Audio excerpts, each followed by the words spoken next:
এই বাংলার মাটিতে জন্ম নিয়েছিলেন এক অসম সাহসী নেতা, শেরেবাংলা একে ফজলুল হক।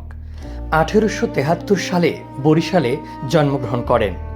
তিনি ছিলেন শুধু রাজনীতিবিদ নন, ছিলেন কৃষক আর সাধারণ মানুষের কণ্ঠস্বর।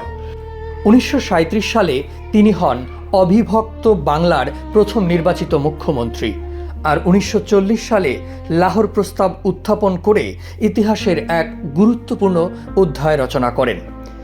কিন্তু শেরেবাংলার সবচেয়ে বড় পরিচয়, তিনি আজীবন লড়েছেন শোষণের বিরুদ্ধে, কৃষকের অধিকার আর বাংলার সম্মানের জন্য। ক্ষমতা নয়, মানুষের পাশে থাকাই ছিল তার রাজনীতি। এই কারণেই মানুষ তাকে ডাকত শেরে বাংলা, অর্থাৎ বাংলার বাঘ। আজও তার আদর্শ আমাদের শেখায়, ন্যায়ের পক্ষে দাঁড়াতে হলে সাহস লাগে, আর সেই সাহসটাই ছিল শেরেবাংলার শক্তি। দর্শকদের কাছে প্রশ্ন, বলুন তো, শেরেবাংলা একে ফজলুল হক বরিশালের কোন উপজেলার কোন ইউনিয়নে জন্মগ্রহণ করেছিলেন?